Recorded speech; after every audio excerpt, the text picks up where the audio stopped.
pagi ya semuanya. Salam kenal, ya, kayak belum kenal. Mungkin pernah, biasanya cuman di orientasi awal ya waktu mau masuk kuliah tuh. Cuman saya juga lupa sih, udah pas ngisi yang punya kalian atau bukan, karena ada banyak ya.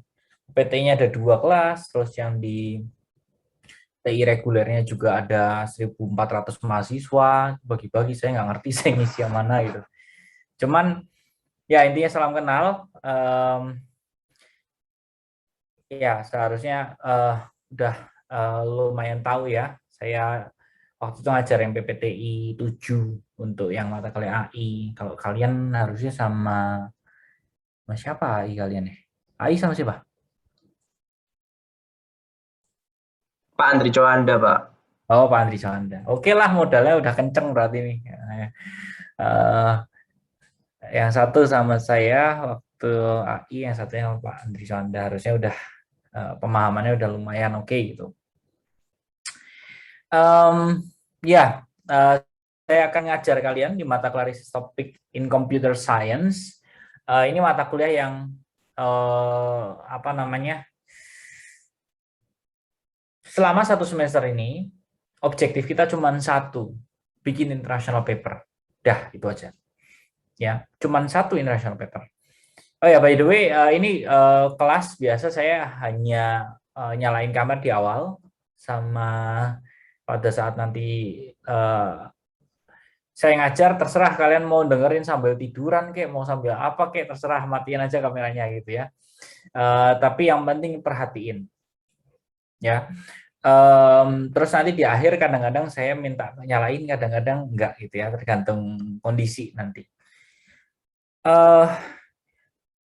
Terus selama 1 semester ini kita akan rutin ketemunya Senin pagi. Saya lihat secara kalender akademik nggak ada Senin yang libur, jadi nggak ada yang pindah-pindah gitu ya, nggak ada pindah-pindah jadwal. Tapi tergantung ya, nanti kan kondisi kadang-kadang dinamik sekali. Tapi kalau misalkan nanti saya ada geser jadwal atau apa, nanti saya komunikasinya ke Nail ya berarti ya. Langsung ke Nail ya, bener ya, atau yang lain? Bukan Pak, udah pindah sekarang ke Destin. Oh, Saya Pak. bisa pindah ya. Ya, Destin, ada line saya ya. Nanti saya bisa minta kenal aja sih Pak. Ya udah, nanti langsung Nail kontinya ya. Destin Pak. Loh, di PPTI 7 yang ngurusin sama saya urusin kurikulum. Ini malah dioper ke kontinya. Iya tahi. Ya udahlah, terserah ya, kerajaannya masing-masing soalnya kan. Berarti sama Destin ya. Iya Nanti Pak. Destin langsung line aja nanti supaya saya kalau mau apa-apa juga nggak bingung gitu ya nyarinya. Oke, siap Pak. Tapi secara sampai sekarang sih masih by default nggak geser lah jadwalnya. Ya kalau geser jadwal sebenarnya saya juga yang pusing. Karena jadwal saya harus digeser-geser semua nanti jadi. Tapi yang pasti nggak akan ada perubahan secara dadakan gitu ya. Karena saya selalu ya saya bisa mungkin menghargai waktu kalian lah. Jadi kalau bisa berubah dan segala macam itu nggak nyaman gitu ya. Terus biasa kalau saya ngajar mata kuliah ini mata kuliah Research Topic in Computer Science ini sebenarnya teori, konsep, dan segala macam, tapi nanti pada saat self learning kalian harus bisa ngerjain sesuatu yang bisa di-deliver ke saya week by week gitu ya.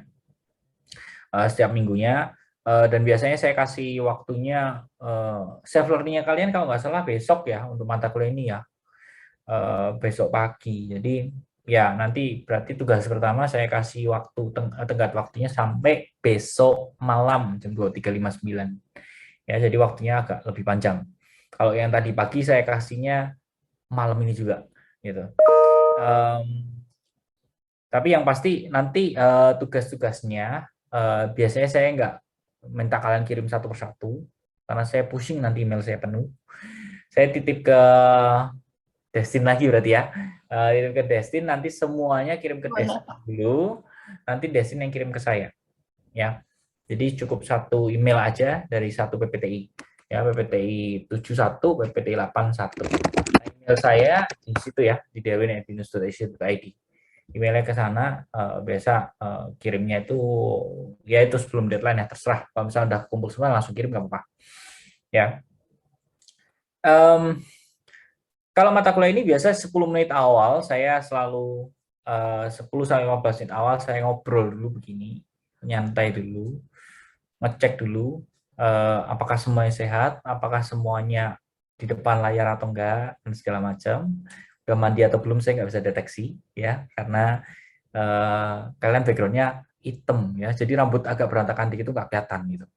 Cuman ya langsung ada yang benerin rambut. Tapi yang pasti di awal pasti saya minta on semua kameranya supaya saya feel-nya dapat kalau saya ngajar itu ada yang merhatiin gitu.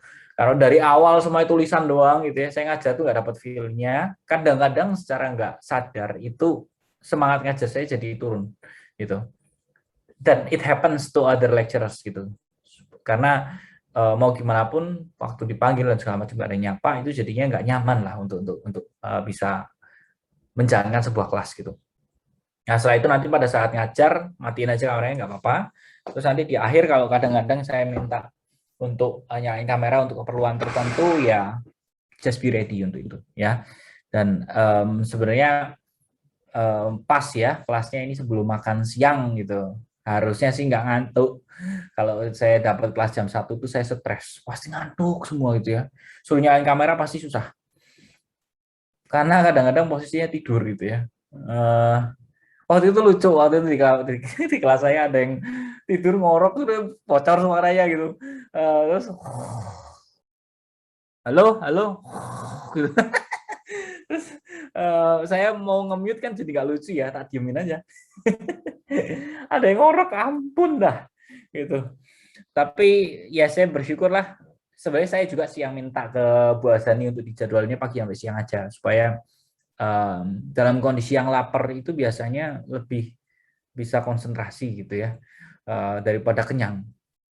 Apalagi yang makannya banyak-banyak gitu ya biasanya. Aduh teler lah itu pasti. Termasuk saya sih kalau ngajar jam 1 tuh kadang-kadang saya ngomong tuh sambil ngantuk. Ngomong saya nggak tahu ngomong apa gitu. Kadang-kadang jalan terus tapi sambil ngantuk. Nggak enak lah. Lebih enak pagi sampai siang. Ya, terus saya bisa dikontak di terserah ya mau kontak saya ke Line atau ke WA. Kalau Line itu ya di situ, terus kalau WA itu di sini.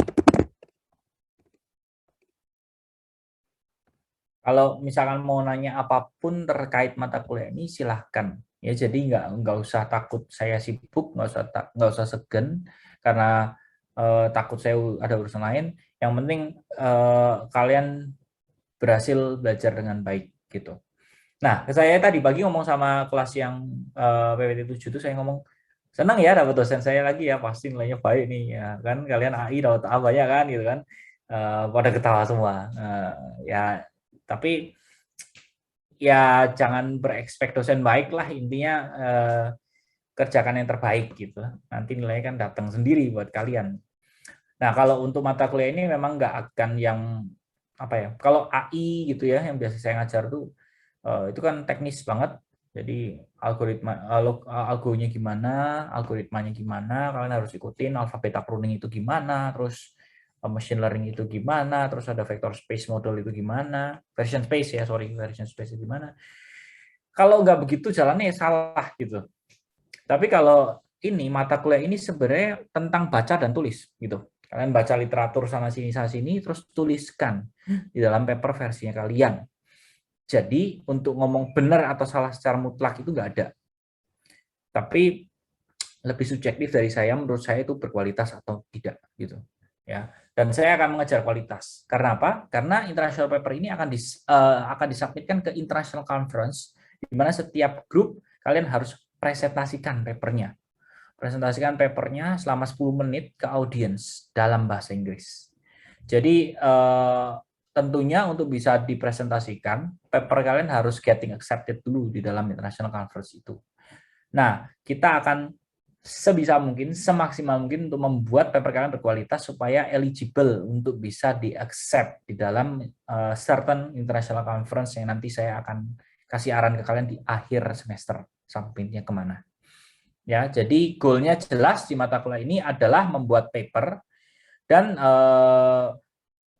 keterima di international conference gitu, ya. Kemudian ujiannya gimana? Nah, ujiannya gimana? Ujiannya itu nggak akan ada ujian teori, yaitu apakah ini, sebutkan ini meskipun materinya teori dan konsep. Tapi misalnya contoh ya, saya kasih hint yang biasa muncul. Nanti saya kasih satu international journal atau international conference, kan diminta untuk menentukan seberapa kredibel untuk jurnal atau conference itu disubmit. Artinya dia itu valid atau enggak, jurnalnya itu valid atau enggak, conference valid atau enggak. Nah, parameter penilaiannya gimana? Nanti saya ajarin di kelas. Gitu. Ya. Terus kemudian misalnya saya kasih paper. Menurut kalian ini layak untuk di-accept ke international conference atau tidak? Nah, begitu. Jadi kalau tidak, kenapa? Gitu. Jadi lebih ke case study gitu ya, case study gitu. Terus misalnya lagi saya kasih contoh kasus gitu ya. Authornya penulisnya itu ada 3. Kondisinya itu begini, mau disubmitnya begini, isi tulisannya ini dan segala macam. Menurut kalian idealnya yang harus dilakukan oleh authornya, penulisnya ngapain? Nah, dari situ saya kasih nilai. Gitu. Ya kurang lebih ujiannya kayak gitulah. Jadi menjadi penting untuk kalian memahami apa yang saya deliver setiap minggunya, karena ngerjainnya begitu tugasnya. Oh, bukan tugas, ujiannya. Gitu, ya. Dan tentu saya punya satu tools Turnitin untuk bisa cek plagiarisme. Nanti saya akan cek tuh satu dengan yang lain. Kalau misalkan kemiripan jawaban satu dengan yang lain itu tinggi, saya nggak pakai kompromi, langsung saya kasih 0. Karena plagiarisme di dunia akademik itu adalah kriminal. Jadi saya nggak akan tolerir. Ya di sini kayaknya waktu itu ada beberapa yang saya nggak tahu ya, 7 atau 8 ya yang ada kasus itu. Saya agak lupa sih beberapa kasus di PPTI saya handle juga. Jadi silahkan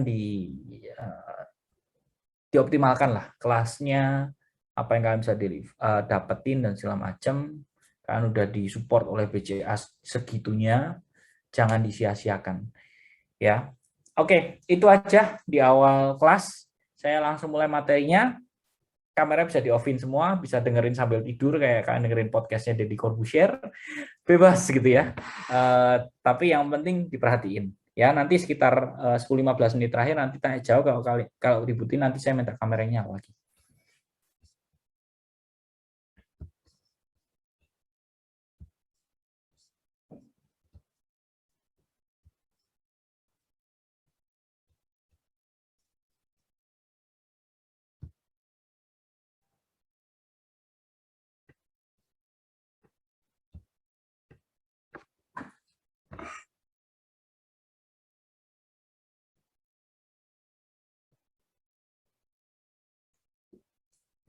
Bentar ya.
Oke, ya kita mulai ya. Tolong diperhatikan dengan baik supaya pemahamannya nggak salah ya. Dan mata kuliah ini nggak jadi sesuatu yang hanya lewat, dan tentunya saya berharap nilainya bisa bagus semua ya di mata kuliah ini. Oke. Nah, mata kuliah Research Topic in Computer Science ini sebenarnya waktu itu saya bikin memodifikasi dari mata kuliah yang sering disebut sebagai research methodology. Ya, kalau di dalam mata kuliah S1 itu biasanya selalu ada research methodology. Cuman saya bikin beda, dan karena apa? Karena di research methodology itu biasanya itu cuman belajarnya yang dulu ya. Belajar itu mean, modus, median, dan segala macam yang lebih pendekatan statistik untuk membuktikan sesuatu, yaitu disitulah research methodology. Cuman saya melihat bahwa research itu sesungguhnya itu bukan di sana lagi areanya. Research yang sekarang itu adalah research yang terapan ke dalam computer science langsung. Computer science ini punya topik banyak ya. Banyak sekali topik-topik, just mention it lah, ada Google Translate, itu kan juga salah satu output dari riset ya, Google Translate. Terus apa namanya, face recognition, terus misalkan ada apa ya waktu itu, banyak hal-hal, saya nggak kepikiran sih. Cuman ada banyak lah ya yang merupakan output dari sebuah riset yang berkelanjutan sehingga dia bisa menjadi sebuah produk. Nah, kita belajar dulu arti riset itu sebenarnya apa di pertemuan pertama. Jadi nggak terlalu apa ya, nggak terlalu yang langsung going deep down gitu ya ke materi ini, tapi nanti mulai minggu kedua mungkin yang pertama ini masih yang ringan-ringan aja ya, masih research itu apa, terus life cycle research itu apa aja, dan berbagai macam pendekatan yang kita bisa lihat, atau bukan pendekatan ya, topik yang kita bisa lihat di area computer science. Nah, ini outline materi hari ini. Jadi ada research definition, ada research life cycle, research purpose, what topics to research. Jadi apa aja yang bisa kita lakukan sebagai sebuah penelitian. Terus how to research, gimana sih untuk melakukan riset itu. Nah, yang pertama ini definisi dulu. Definisi research itu apa? Ya, research itu adalah proses untuk mendiscover new knowledge. Jadi teman-teman, kalau kalian sudah pernah ada yang buka Google Scholar, ya Google Scholar itu kalian tinggal ya kalian googling terus klik ketik Google Scholar. Google Scholar itu adalah tempat di mana segala sesuatu, paper internasional, paper nasional, paper lokal, textbook digital, terus kadang-kadang textbook internasional ataupun yang nasional, bahkan kadang-kadang artikel populer yang ada di dalam misalkan di Medium atau di World Data Science itu terindeks di sana based on the author. Jadi misalkan saya sebagai dosen, saya tentunya paper udah lumayan banyak karena saya membimbing mahasiswa juga banyak. Nah, nanti ada page khususnya. Kalau di dalam Google Scholar kalian search nama authornya, kalian bisa lihat apa aja yang pernah dibikin sama dia. Ya, jadi tentunya nggak secara individual ya. Dia biasanya per author tuh ngerjain itu bareng-bareng sama tim. Jadi namanya nggak akan sendirian. Nah, gunanya apa? Gunanya adalah untuk namanya scholar ya. Scholar itu kan lebih identik dengan scholarship gitu ya. Hal-hal yang bersifat akademik, kuliah bachelor, master, doktor gitu. Sebagai sumber informasi untuk para mahasiswa itu bisa belajar. Ya. Ya, kalian nanti mungkin sambil dengerin ini, kalau kalian sambil mau buka Google Scholar, please do it gitu ya. Jadi bisa lebih nangkep dengan apa yang saya sampaikan. Nah, di dalam Google Scholar itu ada namanya tagline namanya atau nyebutnya itu standing on the shoulder of giants. Jadi kita berdiri di shoulder, dada atau pundak gitu ya dari raksasa gitu. Artinya apa? Sebenarnya kalau kita Google Scholar punya tagline itu, saya memahaminya sebagai seperti ini. Jadi saya mau tahu berbagai macam hal itu di Google Scholar. Jadi ketika saya banyak mencari di Google Scholar, saya bisa tahu posisi sekarang itu riset di topik ini itu udah sampai mana. Orang itu udah mulai menginvestigasinya itu udah sampai mana. Nah, sejak tahun lalu itu kalau saya cari Google Scholar isinya COVID-19 semua. Ya, COVID-19 semua. Kenapa? Ya karena orang-orang itu berlomba untuk solving this problem gitu. Jadi ada yang bikin cara untuk aplikasi atau memonitor perkembangan COVID, ada yang prediksi, ya makanya para ahli memprediksi ini fail semua gitu ya. Nyatanya sampai sekarang belum kelar COVID-nya gitu. Nah itu terkait dengan yang nomor 2. Nomor 2 ini ya, pengertian yang nomor 2. Revise fact, ada keyword di sana revise fact. Merevisi fakta. Jadi kalau misalkan fakta udah dikemukakan oleh peneliti ini ya, ada tulisannya taruh sini. Nah, itu bisa disanggah sama yang lain. Sanggahan ini biasanya itu sifatnya adalah memperbaiki, bukan menyalahkan dia ya.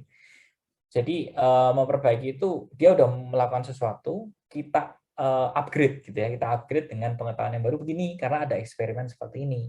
Saya bisa membuat sesuatu yang saya sampaikan maknanya begini karena ada yang saya berpijak dari posisi dia, makanya standing on the shoulder of giant itu saya membayangkannya adalah saya naik tangga gitu ya, dari shoulder misalkan dari tangan naik merembet sampai ke pundak gitu dan seterusnya.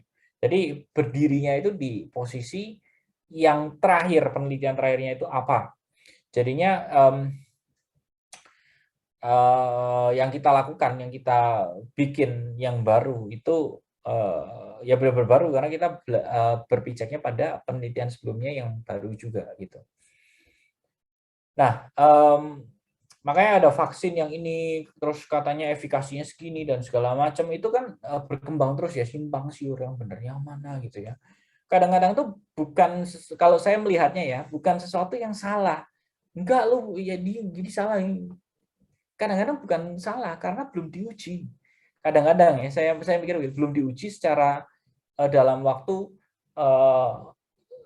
setahun 2 tahun misalkan ya. Ya katakanlah gini, COVID-19 ini belum sampai 3 tahun.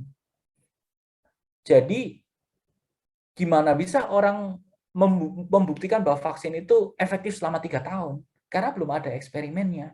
Gitu. COVID-19-nya munculnya belum sampai 3 tahun. Nah, itu jadi nanti akan memungkinkan sekali setelah 3 tahun nanti ada temuan baru lagi.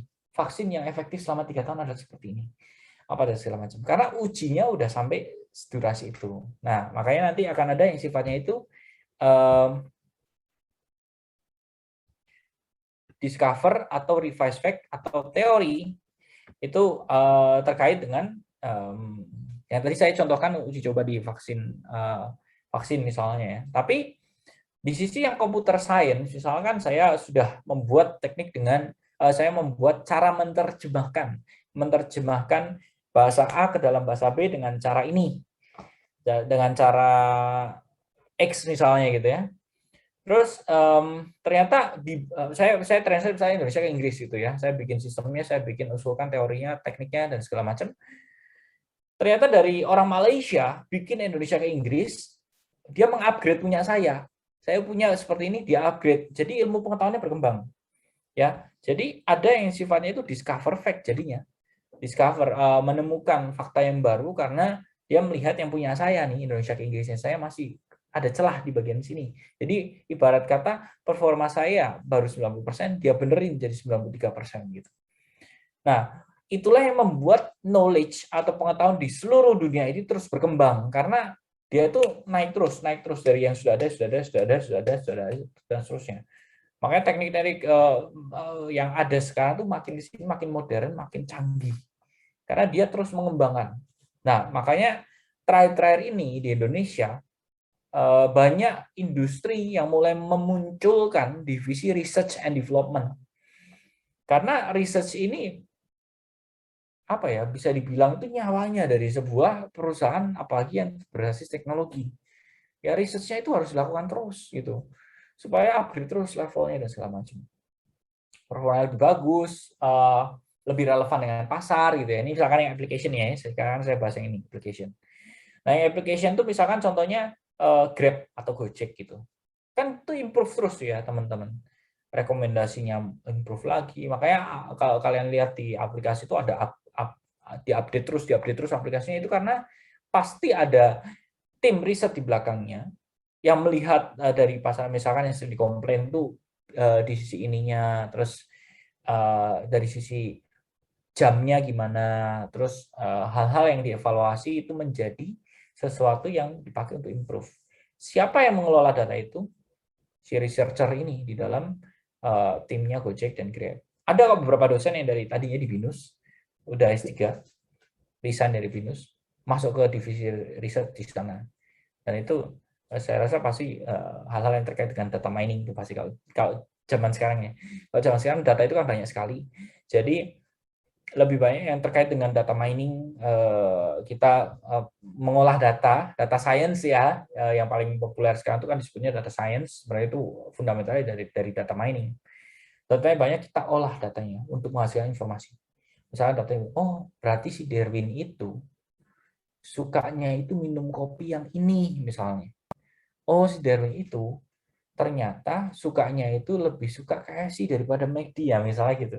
Itu karena menganalisa dari behavior saya yang saya masukkan ke dalam Grab.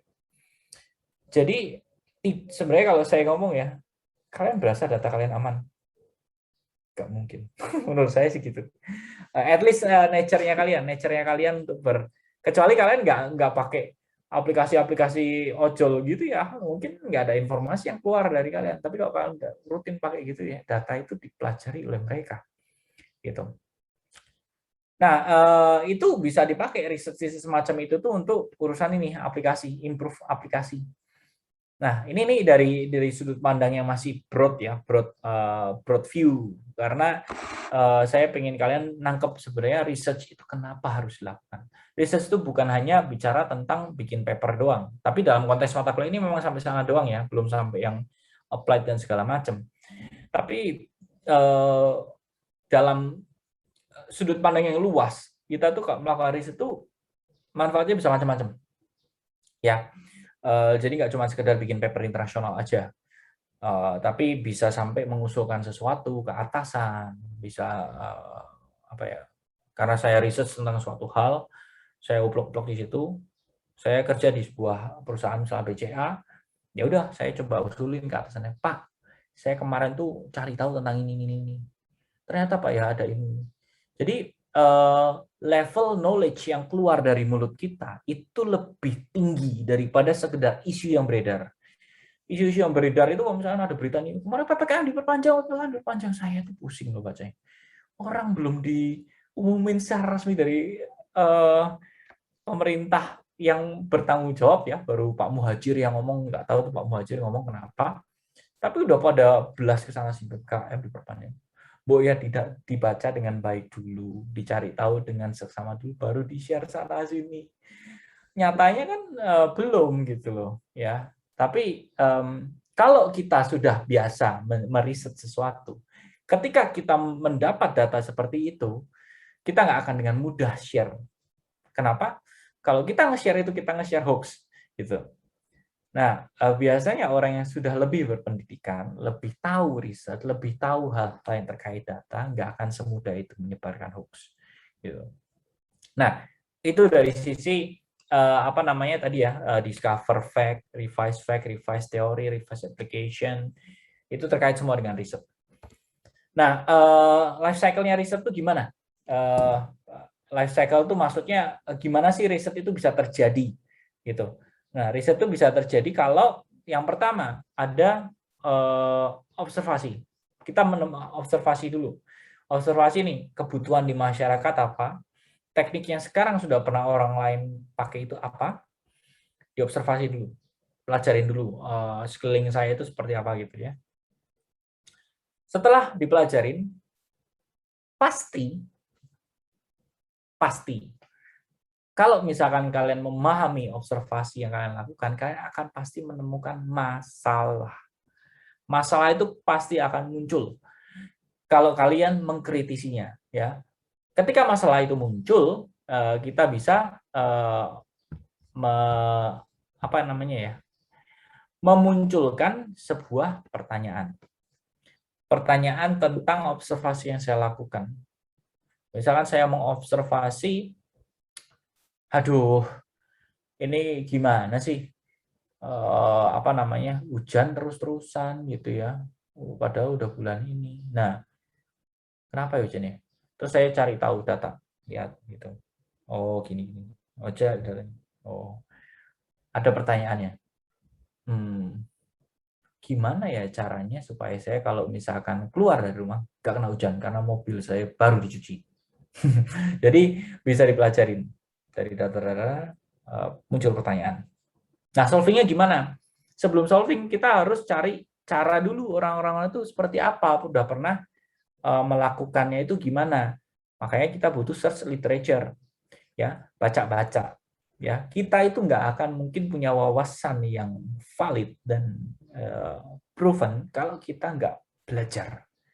Kalau kita hanya lihat dari TikTok, kalau kita hanya lihat dari pop-up line today, nggak akan nggak akan bisa kita punya sebuah literatur wawasan yang komplit kalau cuma dari sana, ya.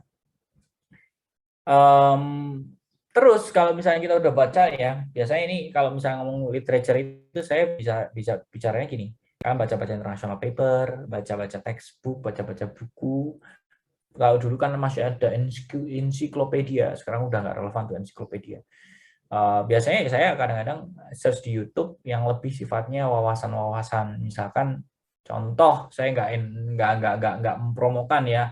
Misalkan di narasi itu ada hal-hal yang sifatnya itu edukatif ya, wawasan. Dan dia mencantumkan, yang saya sangat appreciate adalah dia mencantumkan ini yang ngomong siapa, dari universitas mana, dan ini siapa, ini ahli siapa. Jadi based on data gitu, nggak yang asal seperti media-media populer yang kalian mungkin sering baca ya. Saya nggak nyebutin mereknya, tapi kadang-kadang validitasnya itu dipertanyakan. Tapi itu hasil dari search literature. Saya sangat salut dengan beberapa dari video yang di sana karena itu hasil dari kajian ilmiah pasti.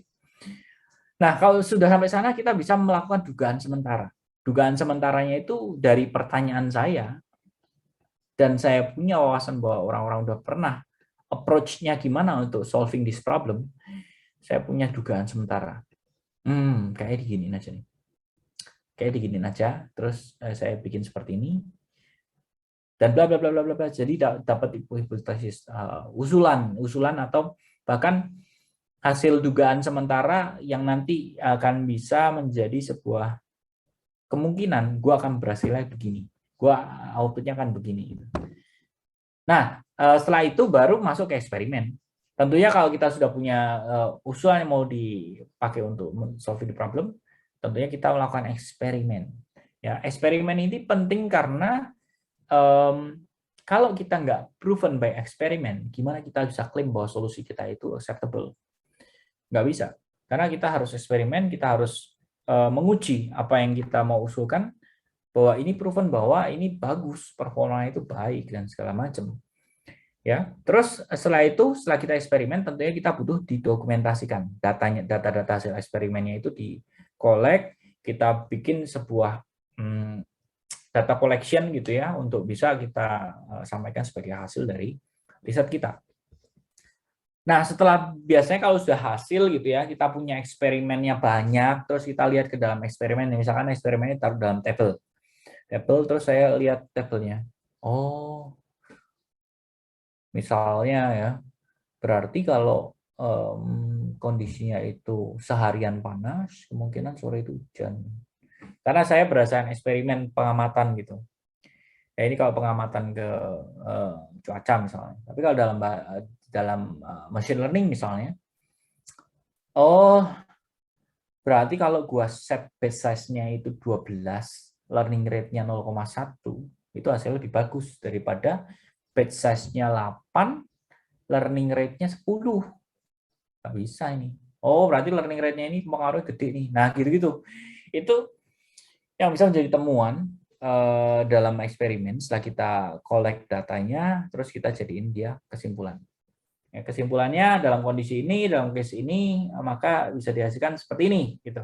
ya. Setelah itu share the result.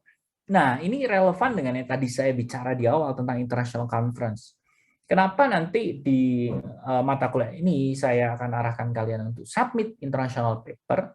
Karena kalau kalian submit ke international conference, kalian akan diminta untuk presentasi 10 menit dan audiens akan diperbolehkan nanya selama 5 menit. Dan di situlah terjadi share result. Apa yang kita bikin yang sudah direview oleh panitia dan accepted di sana, kita bisa share hasilnya ke audiens yang datang di conference tersebut. Biasanya akan ada pertanyaan. Nah, pertanyaan-pertanyaan itu biasanya akan memicu ide baru, intervention. Intervention terhadap apa yang sudah kita pernah buat sebagai hasil.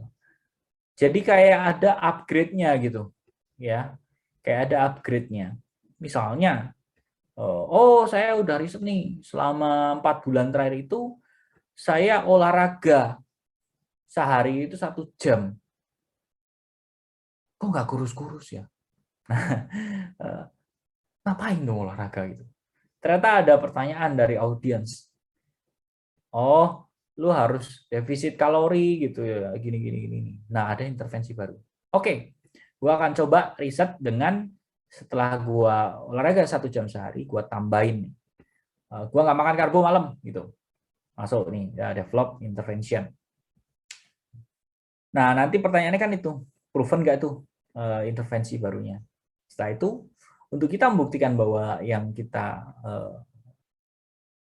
intervensi ini benar atau tidak, efektif atau tidak, hasilnya bagus atau tidak, kita lakukan looping lagi, observasi lagi, questionnya bagian mana, search lagi literaturenya, bla bla bla. Nanti ada eksperimen lagi, collect datanya, konklusi lagi, dan terus nanti kita share lagi resultnya. Jadi terus, nah fase yang seperti ini, continue, nggak ada ujungnya, itu yang membuat ilmu pengetahuan terus makin ke sini, makin canggih, makin naik, makin bagus. Ya. Nah, kalau teman-teman di sini setelah S1 nanti mau lanjut S2, kalian akan lebih berkutat dengan hal riset seperti ini. S2 itu it's all about research. Jadi karena ekspektasi yang mahasiswa master itu adalah lebih bisa mengusulkan teknik yang atas yang sudah pernah ada. Ya. Kalau mahasiswa S3 gimana? Itu lebih gila lagi. Ya, kalau mahasiswa S2 itu biasanya 1 paper aja bikinnya, harus bikin 1 paper internasional yang accepted-nya di jurnal. Saya nggak muluk-muluk ke jurnal ya sama sekalian, saya mintanya conference karena kalian masih S1 dan bahkan belum semester terakhir. Kalau S2 itu harus accepted-nya di 1 international journal, kalau S3 harus 2 international journal dan 1 conference. Jadi kalau S3 seperti itu. Jadi inilah yang dimaksud dengan riset. Kenapa ada hal-hal yang seperti ini yang kelihatannya boring banget lihat begini? Ini kalau diskemakan, teman-teman. Tapi kalau di dalam industri, kalau kalian misalkan lihat pola kerja dalam research and development team, begini jalannya pasti. Jadi semuanya itu, ya kalau di dalam industri mungkin share result ini hanya sekedar dipresentasiin ke atasan atau ke owner gitu ya. Terus nanti mereka kasih feedback. Terus nanti dikasih lagi dihasilkanlah pertanyaan baru, terus di-upgrade lagi produknya, terus nanti share result lagi, gitu ya. Nah, itu yang dimaksud dengan research. Tujuan riset itu apa? Yang pasti itu akan building knowledge. Karena apa? Karena kalian harus belajar mengobservasi kondisi. Building knowledge, pasti knowledge-nya akan terbentuk. Khususnya nanti kalau di tugas mata kuliah ini, saya akan minta kalian hanya investigasi 1 topik. Misalnya personality recognition, itu bidangnya saya yang biasa saya riset dari tahun ke tahun. Terus misalnya sentiment analysis, tapi saya sebenarnya nggak terlalu suka ya. Nah, itu boring banget, cuman mengklasifikasikan bahwa ini positif atau negatif tuh. It's a boring, very boring task to see gitu ya. Cuman lihat negatif positif dari keywordnya udah kelar gitu. Cuman kalau misalkan ada yang mau di-handle data yang lebih complicated dari sekedar positif negatif, itu akan lebih menarik. Ya, terus misalnya tadi translasi bahasa, terus tadi face recognition. Nah, face recognition itu kan terakhir-terakhir ini berkembang terus risetnya sampai orang-orang yang pakai masker masih bisa nggak dikenalin face-nya? Ternyata masih bisa. Ya kalian kalau misalkan baca-baca tuh di Google Scholar cari itu face recognition mask COVID-19 atau apa. Kalian bisa belajar tuh di sana. Sebenarnya orang-orang itu cuma coba menghandle itu gimana. Ya, itu building knowledge. Terus facilitating learning, ya pastilah ya, karena belajar jadinya memfasilitasi. Yang kedua, means to understand various issue. Nah, biasanya kalau kalian baca paper-paper itu, yang tadi isu yang misalkan face recognition biasa begini, wajahnya begini nih face recognition. Isu yang saja misalkan saya dari samping begini, masih bisa dikenalin nggak wajahnya? Yang ekstrim itu saya madep belakang masih dikenalin nggak wajahnya gitu. Nah, itu various issue yang bisa kita masukkan sebagai constraint untuk kita handle di dalam research kita. Isu yang terakhir ya Pak tadi pakai masker gitu ya kalau untuk face recognition. Nah, itu various issues yang akan bersinggungan dengan topik face recognition. Nah, ini tergantung kalian mau pakainya topik apa. Terus increase public awareness. Ya pasti karena kita kan nanti nulis akhirnya, nulis dan orang akan baca. Terus yang ketiga, an aid to business success. Pasti, tadi saya udah cerita tentang R&D team di dalam industri ya. Terus a way to prove lies, ya tadi saya udah juga bicara tentang hoax, itu ya, kalau misalnya nggak di riset tuh kadang-kadang yang kita share tuh hoax. Gitu. Terus sama support truth, kita support truth-nya. Oke. Terus means to find gauge and seize opportunities. Nah ini keywordnya di opportunities. Ya kan? Kenapa? Karena kalau kita bisa melihat tren di masyarakat dan kita bisa mempelajari dengan baik itu tentunya opportunity akan muncul. Oke. Terus a seed to love reading, writing, analyzing and sharing valuable information. Nah, di sini saya mau cerita sedikit tentang beberapa mahasiswa yang waktu itu mata kuliah risetnya sama saya. Terus habis itu mereka tertarik untuk terus riset gitu ya. Jadi hubungin saya secara personal. Terus akhirnya tetap riset tuh. Saya kan punya beberapa orang yang risetnya di bidang A, terus yang itu risetnya di bidang B, yang ini risetnya di bidang C. Jadi saya akan tempelkan ke dosen yang memang bidangnya sesuai dengan interestnya dia. Supaya dia akan banyak baca, dia banyak observasi, ilmunya akan terus berkembang gitu ya. Kan sangat spesifik di computer science ya. Jadinya itu skill set yang akan dia pegang terus sampai nanti lulus kuliah. Lumayan loh daripada hanya sekedar menyelesaikan semua mata kuliah, lulus nilainya A semua, tapi nilai hasilnya itu cetek semua. Artinya hanya sekedar solving the exam. Tapi hard skill-nya itu nggak kebentuk karena dia nggak continue untuk melakukan riset di bidang itu. Nah, yang terakhir itu ada tuh namanya Wilson ya. Wilson itu minta ke saya, Pak, saya mau terus riset dong Pak di bidang ini, saya pengen tahu. Oh ya udah. Tapi kalau saya yang handle langsung saya agak kewalahan ya teman-teman karena agak banyak. Jadi saya titipin ke teman yang masih mau investigasi tentang hal itu. Saya lihat di grup WA itu yang nggak ada berhentinya. Ngomongin terakhir itu kan BERT ya. Bidirectional encoder apa transformer gitu ya, itu kan untuk text mining. Nah, terakhir tuh BERT itu udah berubah jadi Albert sama Robert ya kan. Ini kok jadi nama orang-orang gitu ya, ada BERT, Albert, ada Robert, terus ada terakhir itu ada Big Bird gitu ya, ada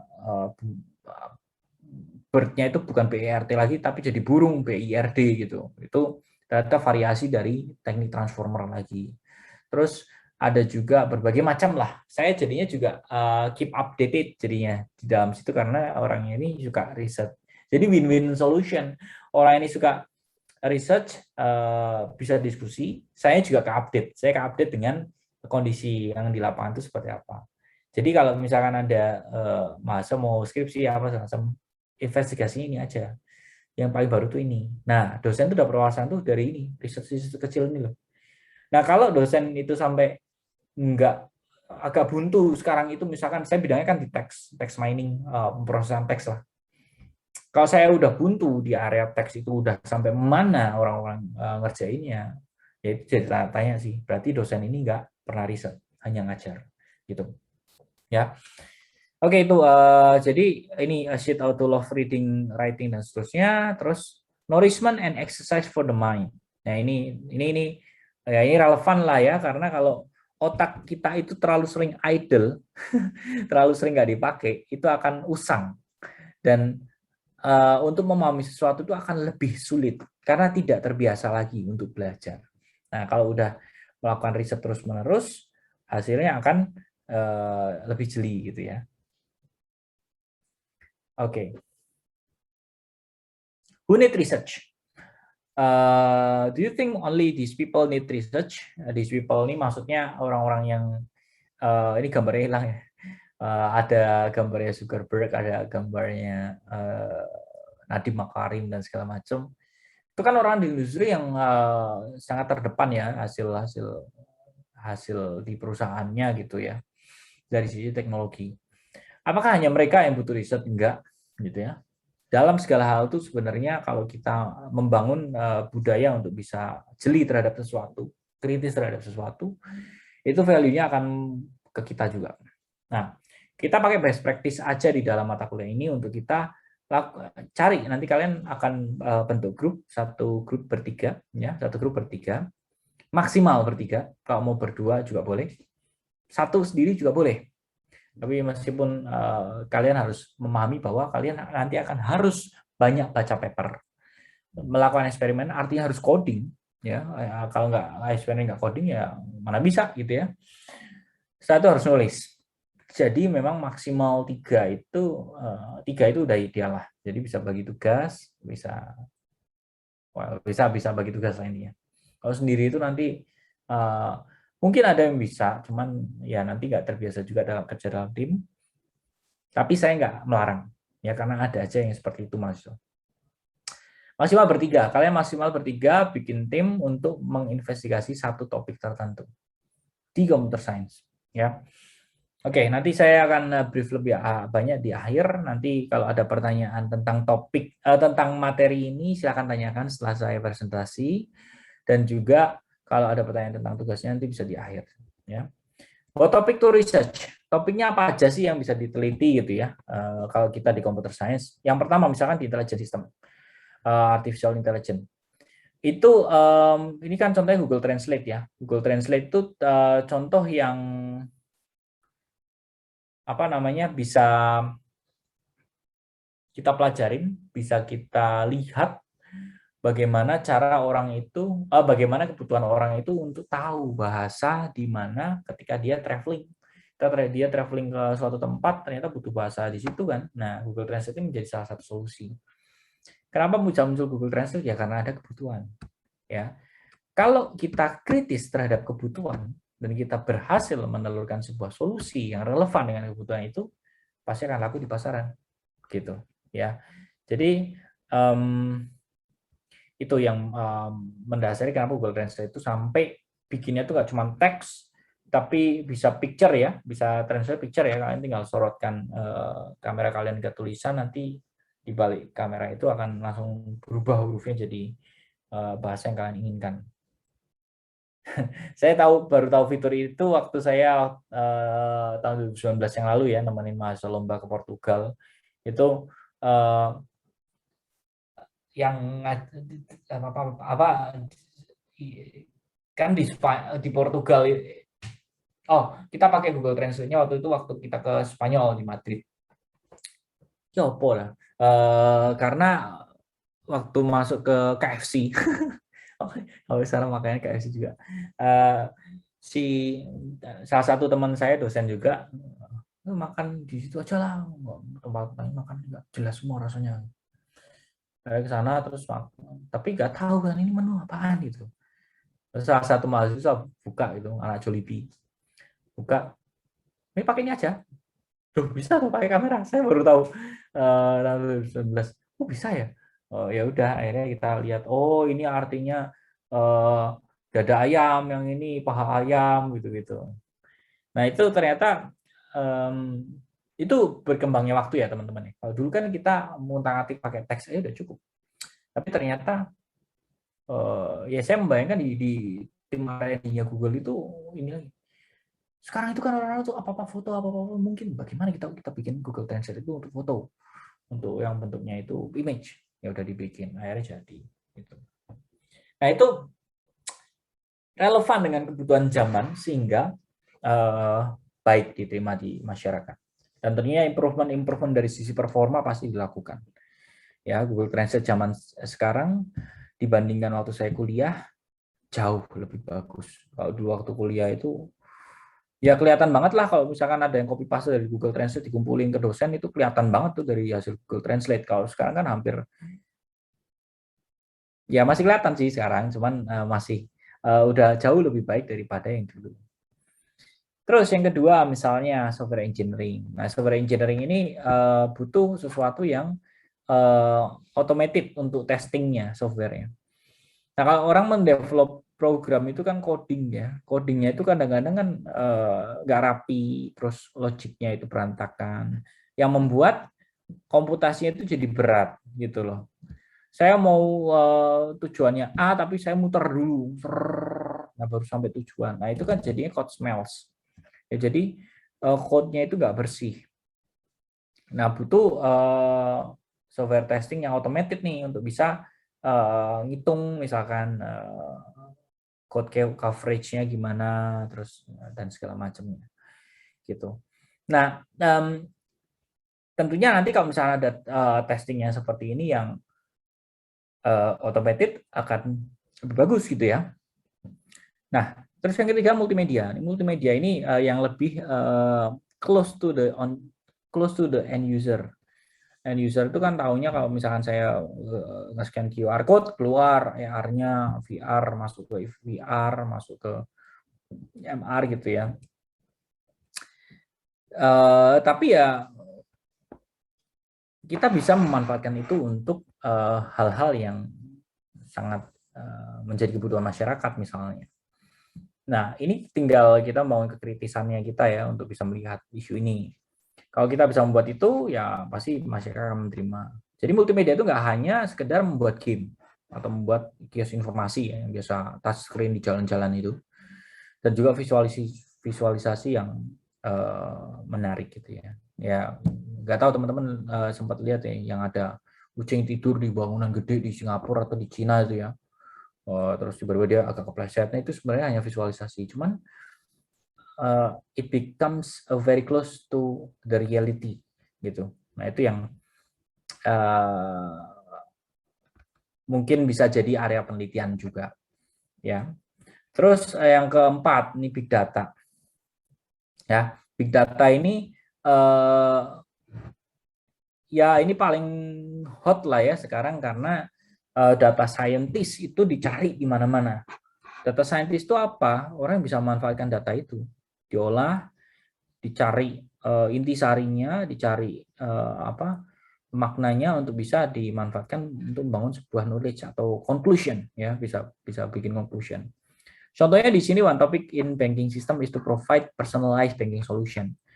Jadi kalau kita teknologi sekarang yang kita pegang gadget terus daripada pegang laptop gitu ya, kalau kita bisa membuat sesuatu yang personalized ke orang itu akan sangat menjual atau orang itu suka kalau misalkan ada sesuatu yang personalized ya, benar-benar sesuai kebutuhan. Terus ya macam-macam lah, misalkan deal yang promosi-promosi yang dikasih ke aplikasi-aplikasi yang kita pakai, recommender system segala macam itu, seberapa akurat kita memberikan rekomendasi, seberapa personalized kita memberikan data, itu akan merupakan sebuah hasil riset, karena kan harus diteliti supaya output yang dihasilkan itu expected close to the expected result gitu. Ya. Nah, terus network. Research that has been done in these things gitu ya, in this area itu misalkan kalau network itu kan komunikasi data ya, ujung-ujungnya kan komunikasi data, nggak cuma bicara tentang LAN atau WAN dan segala macam ya, tapi lebih ke protokol bagaimana saya mentransfer data dari satu tempat ke tempat lain dengan aman. Ya, jadi pertanyaan risetnya adalah how to secure those transaction. Security-nya gimana? Jadi area riset itu juga bisa sampai ke cyber security. It is by infrastructure or by software. Kadang-kadang security itu bisa dibangun dari infrastruktur yang kita bikin lebih close, lebih aman, atau softwarenya yang kita bikin ditaruh on top dari aplikasinya atau arsitekturnya supaya bisa mengamankan data.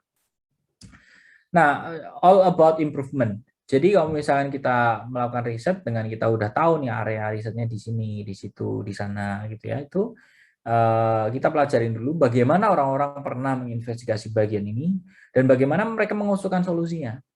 Setelah mereka mengusulkan solusi kan pasti mereka akan uji coba lagi. Oh, kadang-kadang gini, di dalam paper itu ada future work gitu ya. Nah, future work ini kadang-kadang bisa menjadi hint untuk kita coba cari atau coba bikin gitu ya. Nah, tentunya untuk bisa membangun kejelian seperti itu kita harus berangkat dari hal kecil dulu. Kalau kita mau bikin misalkan big IT company yang misalkan sangat disukai oleh masyarakat, di dalamnya ada tim R&D, tentunya kita harus terbiasa untuk melakukan riset dulu dari hal kecil. Misalkan di sini di mata kuliah ini kalian diminta untuk memilih satu topik dan kalian investigasi di sana. Topik ini akan gimana ya saya orang-orang pernah bikinnya, terus saya mau bikinnya dari sisi mana yang sebagai solusi yang saya akan offer ke dalam yang punya saya ini yang nanti saya akan tulis di akhir semester ini. Dikumpulinnya di akhir semester yang nulisnya dari awal semester ya, jangan numpuk gitu di akhir. Nah, untuk bisa bikin solusi yang kalian usulkan versinya kalian, tentu harus ada strong background problem. Ya, harus ada permasalahan yang strong untuk bisa, ya, well ini kalimatnya agak utuh sih. Permasalahan yang harus kita investigasi itu harus proven by fact. Jadi nggak bisa cuman sekedar saya bicara bahwa ada masalah di sini, tapi saya hanya sekedar self statement saya. Saya menduga begini nih ada masalah. Ayo kita selesai ini, nggak bisa gitu. Permasalahan yang dari sudut pandang kalian harus divalidasi dulu dengan data. Datanya gimana memang, misalnya, gitu. Nah, setelah itu, selain itu ya harus ada strong background untuk technical isunya. Jadi kan harus baca papernya, paper-paper yang terkait dengan topik tersebut, kan tinggal cari Google Scholar tadi. Terus nanti bisa dipilih yang, oh ini caranya begini. Nah biasa ada beberapa paper yang nge-share source code, kalian bisa coba source code-nya langsung nanti. Jadi bisa dicoba-coba, terus nanti dimodif-modif dikit supaya performanya naik gitu. Nah jadi ada dua strong yang dibutuhkan ketika kita mau membuat paper internasional. Yang pertama, background problemnya harus strong, terus background technical knowledge-nya harus strong juga. Ya, materinya hari ini itu aja. Jadi setelah ini tanya jawab ya. Kalian kalau mau nanya silahkan langsung di drop aja dulu atau nanti bisa ngomong secara langsung. Saya masuk ke sini dulu tugasnya. Tugasnya adalah yang pertama bikin dulu tim terdiri dari 3 orang. Setiap orang memilih topik terkait dengan computer science, dan topik ini kalian bisa, kalau masih blank sama sekali mau ngerjain apa, coba lihat-lihat aja di Google Scholar gitu ya. Cari keywordnya, scroll, lihat-lihat gitu ya. Terus definisikan topik kalian dalam 2 atau 3 kata sebagai topik, bukan judul ya, topik ya. Tema gitu ya. Terus deskripsikan dalam 3-5 kalimat tentang apa yang mau kalian kerjakan terhadap topik itu. 3-5 kalimat artinya apa? Kalian mau cuma 3 kalimat boleh. Ya. 5 kalimat boleh juga. Yang penting adalah saya paham kalian mau ngerjain apa. Ya karena saya nanti akan baca semua satu persatu. Jadi tugas di mata kuliah research topics ini nggak ada tuh tugas tiba-tiba nilai 90, 100 nggak ada. Semuanya akan saya lihat satu persatu. Jadi bikin topiknya, bikin deskripsi singkatnya 3-5 kalimat, dan cantumkan 2 daftar pustaka kalian dari paper mana kalian berpikir seperti itu sebagai dasar landasan utama gitu ya, landasan utama kalian mengerjakan topik tersebut. 2 paper internasional minimal. Ya, jadi harus ada 2 paper internasional yang menjadi referensi kalian untuk mengerjakan topik di atas. Ya, yang dikumpulin apa? Yang pertama topiknya, yang kedua deskripsi singkatnya 3-5 kalimat, yang ketiga 2 daftar pustaka minimal. Dan jangan lupa cantumin nama sama NIM tentunya. Ya, nah nanti semua itu akan dikirimkan ke komti kalian ya, Destin. Dikirim ke komtinya kalian, Destin, maksimal besok jam 23.59 Destin sudah kirim ke saya. Ya, Destin kirimnya itu dalam bentuk zip aja, kumpulan dari Word-nya teman-teman. Nggak usah diedit jadi satu file, nggak usah.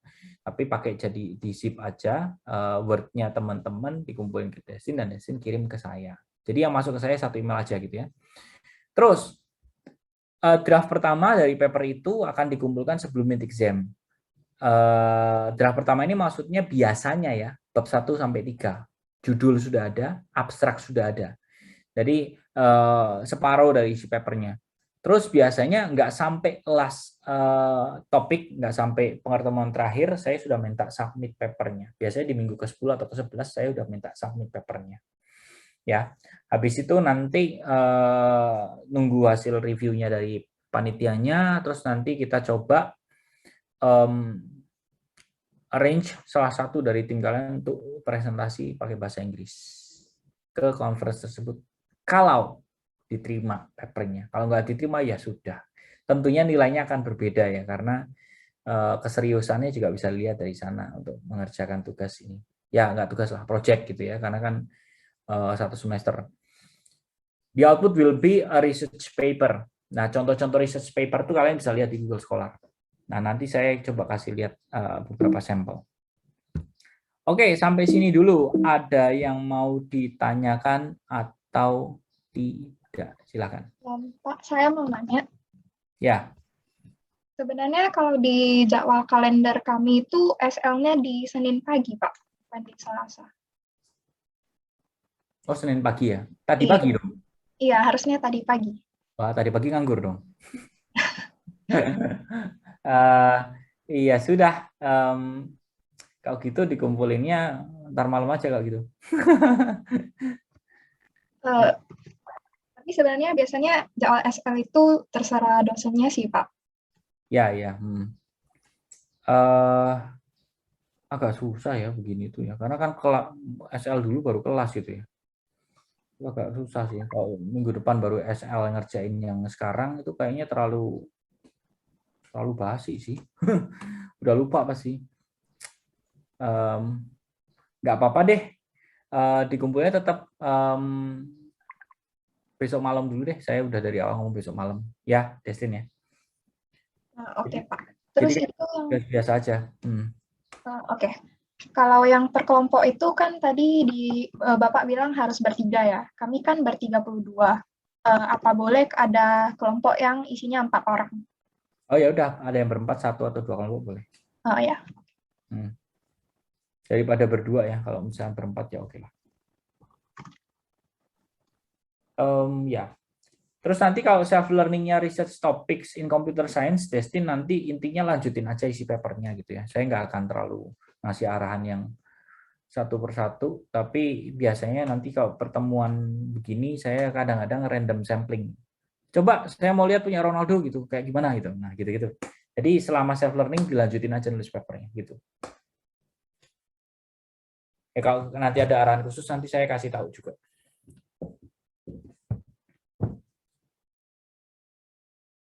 Terus, ada lagi pertanyaan yang lain? Ini paling aku mau konfirmasi aja, Pak. Jadi besok saya kumpul ke Bapak, tim-timnya sama kumpulin topiknya ya? Ya, tadi topik, deskripsi singkat, sama minimal 2 paper sebagai referensi. Gitu ya. Topik, deskripsi singkat, sama minimal 2 paper untuk referensi. Ya. Oke, Pak. Yang lain ada yang bertanya nggak? Nggak ada ya? Oh, ya udah. Oke. Michael. Tapi bukan tentang yang tugas tadi, tapi lebih ke practical research gitu. Gimana? Misalnya nih ada topik yang apa ya, kayak nggak ada jawabannya gitu loh. Gimana kita melakukan research-nya? Kan contohnya kan misalnya ada, sampai sekarang kan ada soal kayak misalnya soal matematika atau soal computer science yang sampai sekarang ini kan belum di-solve gitu kan. Ya contohnya kayak gitu soal-soal itu, atau topik lain yang apa ya, yang susah untuk di-solve atau nggak bisa di-solve gitu. Gimana kita melakukan research-nya? Kalau misalnya di tengah-tengah riset kita tahu, oh ini susah, ini nggak bisa gitu loh. Oh, ya, nanti kan dari topik yang kalian kumpulkan tuh nanti saya baca dulu satu-satu. Jadi saya bisa sedikit mengukur itu possible untuk diberesin atau enggak gitu. Ya.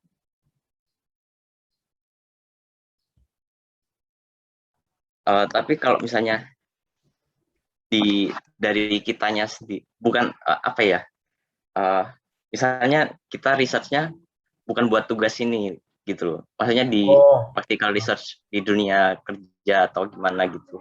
Oh, oke. Nah itu bagaimana? Ya, biasanya itu kalau yang nggak solve itu jarang ya, karena orang-orang tuh biasanya tuh kalau di IT itu istilah kasarnya gini, nggak ada yang nggak mungkin gitu loh. Meskipun ya kenyataannya pasti ada kesulitan yang ditemui. Dan biasanya gini, kalau misalkan seolah-olah itu nggak bisa, biasanya diakalin. Misalnya gitu ya, saya pernah waktu itu ngerjain sesuatu dengan akurasinya 60-an% gitu. Saya lupa sih waktu itu 60% itu kan nggak acceptable ya sebagai sesuatu yang valid dan berhasil 60%. Jadinya apa yang saya lakukan? Waktu itu saya investigasinya pakai teks. Teksnya saya apa-apain gitu. Dan saya nggak bisa laporin jadi paper internasional lah, cuma 60% gitu. Gimana bisa orang terima bahwa itu valid gitu. Saya tambahin image. Jadi image-nya itu saya tambahkan untuk menambah performanya. Jadi selain text mining, saya olah pakai image mining, ya image processing. Saya tambahkan untuk identifikasi. Oh, identifikasi personality orang pakai gambar sama status jadinya. Surprisingly hasilnya jadi 80%. Ternyata profil picture orang itu juga membantu untuk bisa menaikkan apa ya, keakuratan untuk mengidentifikasi teks ini tulisannya siapa gitu. Jadi di-combine teks sama image-nya, nggak cuma teks doang. Artinya apa? Kalau misalkan kita mentok pada saat kita melakukan riset, itu biasanya itu dimodifikasi skenario-nya. Jadi nggak yang nggak bisa lah ya udah, nggak gitu. Tapi dimodifikasi skenario-nya, cari cara, cari celah, cari jalan gitu ya, untuk bisa tetap di-solve dengan hasil yang baik. Gitu sih Michael. Oh, oke. Makasih Pak. Ya, bagus pertanyaannya. Karena memang itu sering kok ditemuin, sering kok. Kadang mahasiswa tuh kalau skripsi juga sama saya itu tengah-tengah tuh, Pak, kayaknya nggak bisa nih Pak. Ya udah, akhirnya kan saya nggak mungkin ngomong skripsinya gagal. Saya akan coba bantu untuk dilihat dari sisi lain. Ini diginin aja gitu. Nah itu yang makanya kadang-kadang riset itu butuh di advice lah ya, yang sama yang sering riset gitu supaya nggak hilang arah. Oke, pertanyaan yang lainnya lagi. Pak mau tanya Pak. Ya, Andri. Buat yang topiknya itu dia harus masalah yang mengena secara umum, atau kita bisa kayak berkaca pengalaman pribadi kita, tapi tetap berhubungan sama computer science-nya itu, Pak? Bebas. Berarti Ya. selama dia topiknya tuh tentang computer science, boleh berarti ya, Pak? Boleh, ya. Oke deh. Terima kasih, Pak. Oke.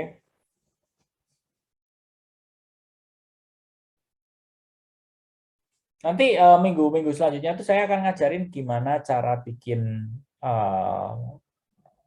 introduction gitu ya. Nanti akan semakin dipertajam lah dari sekedar topik sama deskripsi singkat gitu ya. Kalian nulis bab satunya gimana. Masalah itu kan bisa muncul dari perspektif kita sendiri. bisa muncul dari yang ada di masyarakat. Kalau dari kita sendiri, kita butuh menambahkan fakta.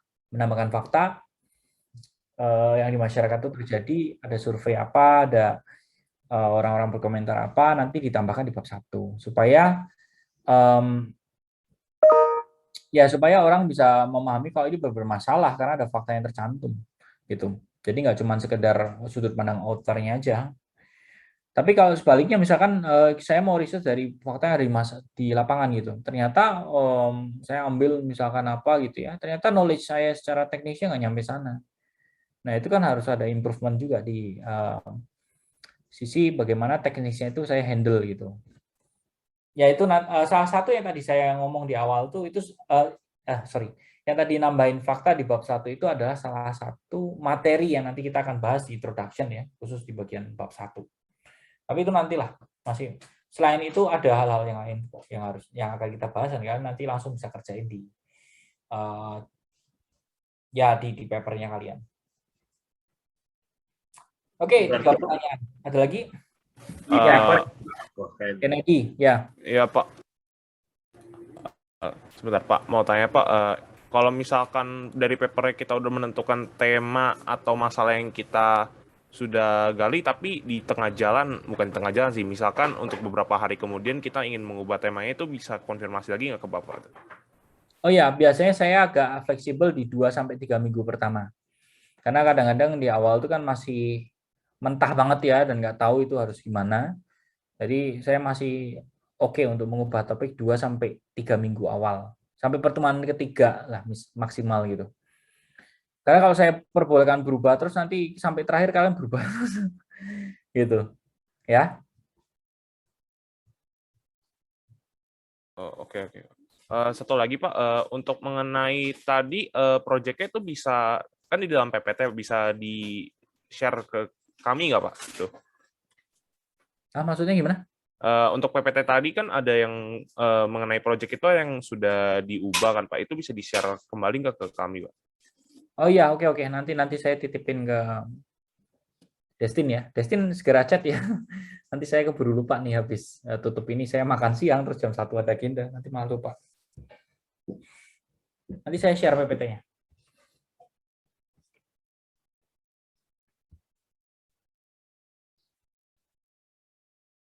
Oke, Pak. Terima kasih. Ya.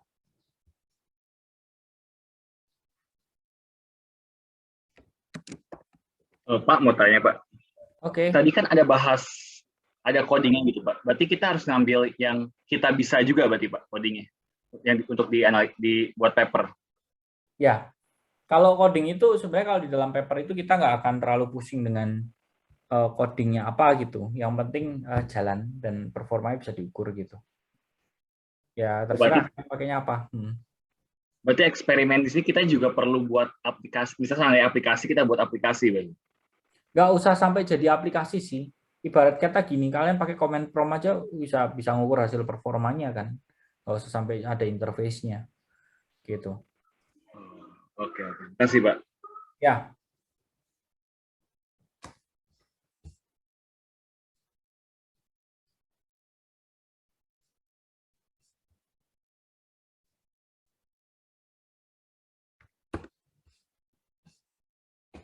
Satu pertanyaan terakhir. Pak, paling ini kan Zoom-nya Bapak yang record ya? Saya nggak nge-record sih, ini udah ke-record sendiri kayaknya. Kami mau minta hasil recordnya sih. Oke. Enggak. Ya, nanti coba saya minta deh ke tim saya. Ini soalnya masuknya ke servernya SOCS langsung. Oh, oke. Makasih, Pak. Ya, tapi saya tadi nggak mencet recording loh. Nggak tahu deh, mungkin hostnya yang pertama sebelum keluar ya. Oh iya. Ya, oke. Oke, makasih, Pak.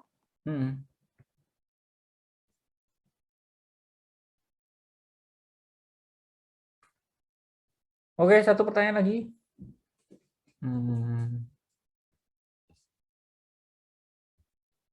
Pada nggak nanya ini paham kagak ya?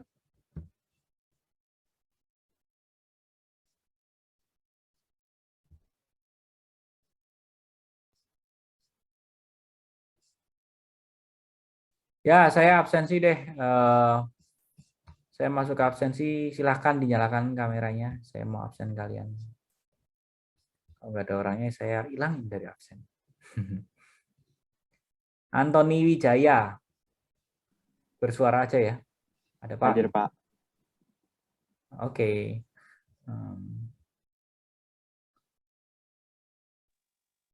Ini dibikin imersif bisa ya? Coba. Bisa nggak ya? Oh, ya, ini.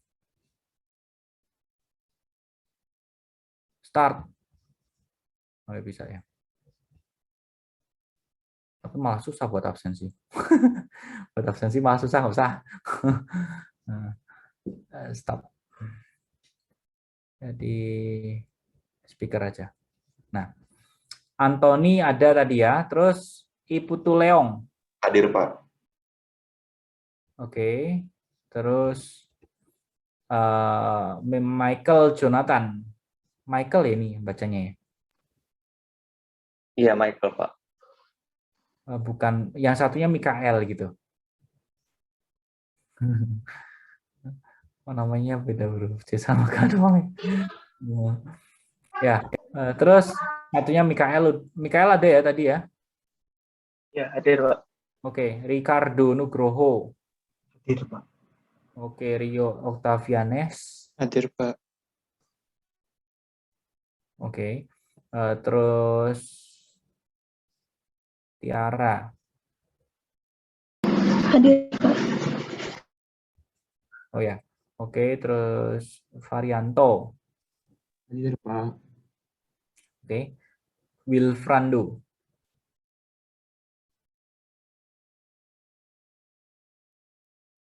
Wilfrando. Wilfrando. Wilfrando. Wilfrando. Gak ada ya?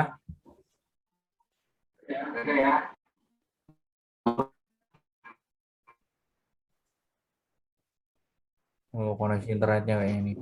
Ada sih. Ya wes, tak anggap ada. Terus Agi Frian. Ya, Pak. Wilfrando pakai IndiHome kayak ini. Terus Alvin Putra. Hadir, Pak. Oke. Andreas Jan. Hadir, Pak. Angela Putri. Hadir, Pak. Oke. Terus Angela Susanto. Hadir, Pak. Ada Michael Mikael, ada Angela. Ini dua. Unik juga nih. Calvin. Hadir, Pak. Hadir, Pak. Ya. Terus Erikson Jaya. Hadir, Pak. Oke. Ferdiana. Hadir, Pak. Terus Jennifer. Hadir, Pak. Oke. Jovian. Ada, Pak. Oh, ini oh enggak ding. Joseph Wahyu.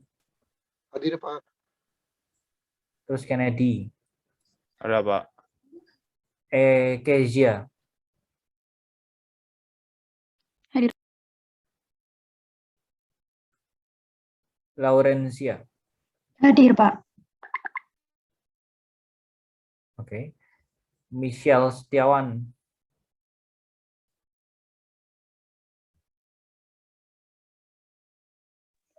Katanya DC, Pak. Barusan ngomong di line. Oh ya. Iya. Matanya bergerak-gerak ini sih. Oh iya. Michelle ada suaranya enggak?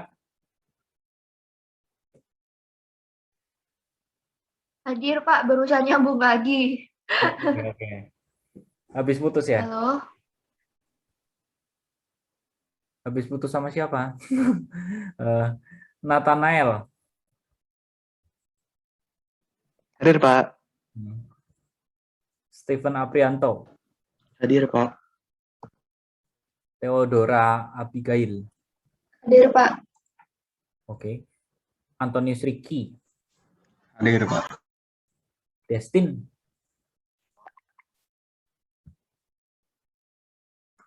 Janet.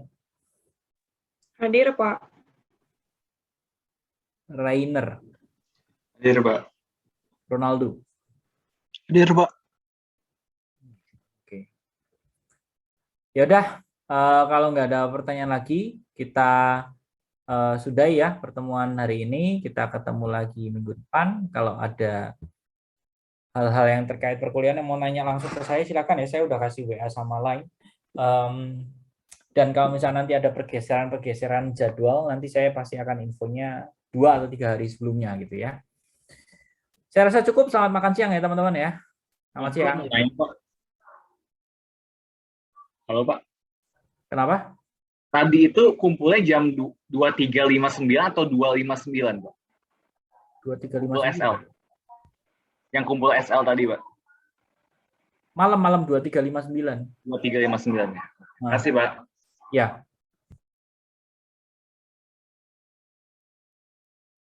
Oke, silakan boleh live.